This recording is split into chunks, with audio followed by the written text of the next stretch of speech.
اعوذ باللہ من الشیطان الرجیم بسم اللہ الرحمن الرحیم الحمدللہ رب العالمین الصلاۃ والسلام علی محمد وعلی آلہ وسلم۔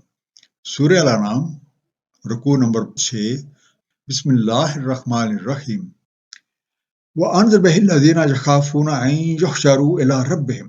تنبیہ کریں اس کے ساتھ جو خوف رکھتے ہیں کہ وہ اکٹھے کیے جائیں گے اپنے رب کے حضور۔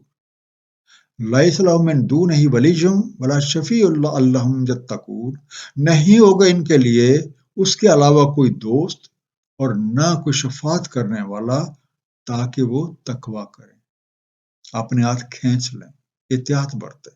انذر، پیش کی خبر کر دے، نتائج سے آگاہ کر دے، فوروارڈ، کاشت۔ اس وحی بھیجے جانے کا مقصد ہے کہ اس کے ساتھ لوگوں کو ان کی موجودہ طرز فکر اور طرز عمل کے انجام سے خبردار کر دیا جائے، اور انہیں یہ حقیقت معلوم ہو جائے کہ ایک ایسا وقت آنے والا ہے کہ رب کے حضور پیش ہو کے اپنے اعمال کا حساب دینا ہے۔ اس وقت ہر کسی کو اپنی پڑی ہوگی، نہ کوئی دوست کام آ سکتا ہے اور نہ کسی کی شفاعت۔ سورہ الدخان آیت نمبر 41 میں ارشاد ہے، اس روز نہیں کام آتا کوئی دوست کسی دوست کے کسی شے میں، اور نہ ان کی نصرت کی جاتی۔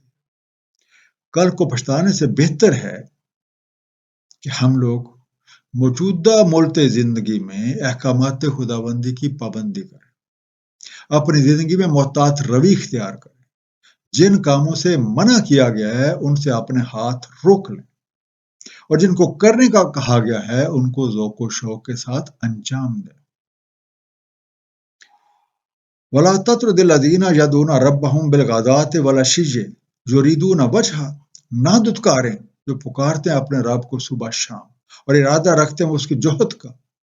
مَا عَلَيْكَ مِنْ حِسَابِهِم مِّن شَيْءٍ وَلَا مِنْ حِسَابِكَ عَلَيْهِم مِّن شَيْءٍ۔ نہیں ہے آپ پر ان کے حساب میں سے کوئی شے، اور نہ ہے آپ کے حساب سے ان پر کوئی شے۔ وَتَطْرُدَهُمْ فَتَكُونَ مِنَ الظَّالِمِينَ۔ سو نے دتکارا تو ہو جائیں گے ظلم کرنے والوں سے۔ تطرد، حقیر سمجھ کے خود سے دور کر دینا، سینڈر۔ وجہ، وہ رخ یا مقصود جو اس نے مقرر کیا ہوا۔ اے دائی حق، جو لوگ اپنے رب کو صبح شام پکارتے ہیں اور صرف اسی کی رضا کے طالب ہو کے آپ کے پاس آتے ہیں، ایسے لوگوں کو خود سے دور نہ کریں، کیونکہ آپ کی قربت ان کے لیے باعث اطمینان ہے۔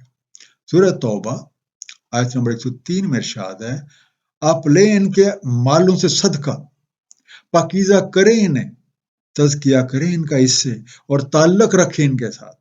بے شک آپ کا تعلق باعث تسکین ہے ان کے لیے، اور اللہ تعالیٰ سمیع ہے، علیم ہے، اور ان کا حساب وہ اپنے اعمال کے خود جواب دے۔ وَكَذَلِكَ فَتَنَّا بَعْضَهُم بِبَعْضٍ، اور اسی طرح ہم نے فتنہ بنایا بعض کو بعض سے۔ لِيَقُولُوا أَهَٰؤُلَاءِ مَنَّ اللَّهُ عَلَيْهِم مِّن بَيْنِنَا، تاکہ یہ کہیں کیا یہی ہیں کہ نواز دیا ہے اللہ تعالیٰ نے انہیں ہم میں سے۔ أَلَيْسَ اللَّهُ بِأَعْلَمَ بِالشَّاكِرِينَ، تو کیا نہیں ہے اللہ تعالیٰ کو معلوم شکر کرنے والے۔ فتنہ، پس ہم آزماتے ہیں۔ فتن کا مطلب ہوتا ہے سخت حالات سے گزارنا تاکہ کسی چیز کی اصلیت کھل کر سامنے آ جائے۔ سو وی ٹرائی۔ اس دنیا میں اپنے اعمال کے باعث کچھ لوگ دوسروں کے لیے باعث آزمائش ہیں۔ اچھے اعمال کرنے والوں کی زندگی عزت اور وقار، سکون اور شکر گزاری سے عبارت ہوتی ہے۔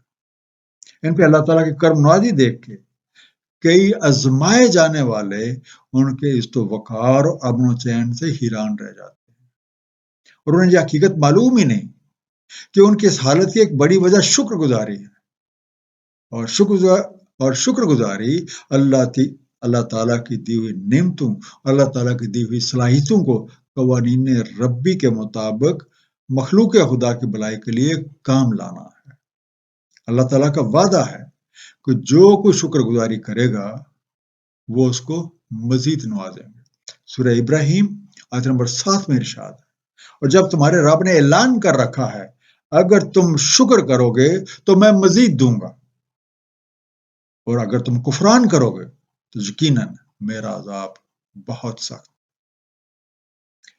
وَإِذْ الَّذِينَ يُؤْمِنُونَ بِآيَاتِنَا، اور جب آپ کے پاس آئیں جو ایمان رکھتے ہیں ہماری نشانیوں کا، فَقُلْ سَلَامٌ عَلَيْكُمْ كَتَبَ رَبُّكُمْ عَلَى نَفْسِهِ الرَّحْمَةَ، تو کہیں سلامتی ہے تم پہ، لکھ رکھی ہے تمہارے رب نے رحمت اپنے اوپر، أَنَّهُ مَنْ عَمِلَ مِنْكُمْ سُوءًا بِجَهَالَةٍ ثُمَّ تَابَ مِنْ بَعْدِهِ وَأَصْلَحَ، کہ جو کوئی عمل کرے تم میں سے برا جہالت سے، پھر طائب ہو جائے اس کے بعد اور اصلاح کر لے، فَأَنَّهُ غَفُورٌ رَحِيمٌ، تو بے شک وہ غفور رحیم ہے۔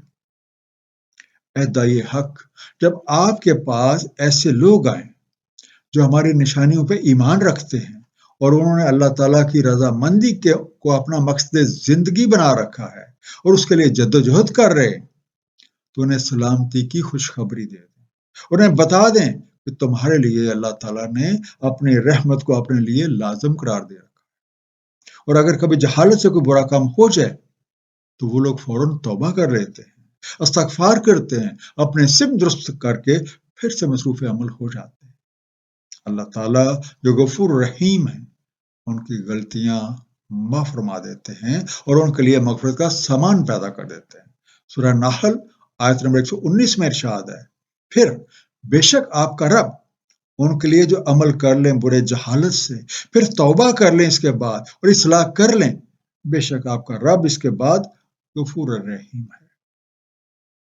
وَكَذَلِكَ نُفَصِّلُ الْآيَاتِ، اس طرح ہم تفصیل کرتے ہیں نشانیوں، وَلِتَسْتَبِينَ سَبِيلُ الْمُجْرِمِينَ، تاکہ نمایاں ہو جائے راہ جرم کرنے والوں۔ اب اتنی وضاحت اور کھول کھول کر حقائق بیان کرنے کی غرض یہ ہے کہ لوگوں پہ حقیقت حال واضح ہو جائے، ان کے سامنے نیکوکاروں کی روش بھی ہو، اور جو مجرموں نے راہ اختیار کر رکھا ہے وہ بھی بالکل واضح ہو جائے، تاکہ جو کوئی بھی ان دونوں راستوں میں سے کسی راستے کا انتخاب کرنا چاہتا ہے تو اسے آسانی ہو، کیونکہ قانون ربی ہر کسی کو راہ کے انتخاب کا چوائس دیتا ہے۔ سورہ نساء آیت نمبر 115 میں ارشاد ہے، اور جو کوئی شکاوت کرتا ہے رسول سے بعد اس کے کہ روشن ہو چکی اس پہ ہدایت اور اتباع کرتا ہے غیر مومنین کی راہ کی، ہم اسے پھرنے دیتے ہیں جدھر وہ خود پھر گیا۔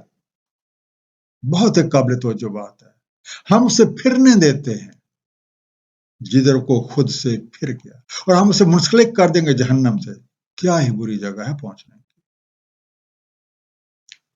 مختصر سا خلاصہ، اللہ تعالیٰ کے پیغمبر مخلوق خدا کے سب سے بڑے خیر خواہ ہیں، وہ کسی سے بھی اجر کے طالب نہیں ہوتے، وہ اہل ایمان کو احکامات الہیہ کی تعلیم دیتے ہیں اور انہیں مقصد زندگی کے اصول کی عملی تربیت دیتے ہیں۔ انہیں ایسے لوگ بہت محبوب ہوتے ہیں جو اللہ تعالیٰ کی رضا کی خاطر اپنے جان و مال سے جدوجہد کرتے ہیں اور انہیں سلامتی اور اچھے انجام کی خوشخبری دیتے ہیں۔ ایمان، اللہ تعالیٰ اور اس کا حبیب نبی پاک صلی اللہ علیہ وسلم کے دامن سے وابستگی، اعمال صالح، استغفار اور توبہ، مخلوق خدا کی بلا تفریق خدمت اور تقوی شعاری کامیابی کی کنجی ہے۔ صدق اللہ العلی العظیم، صلی اللہ تعالیٰ علی حبیبہ محمد وآلہ وسلم۔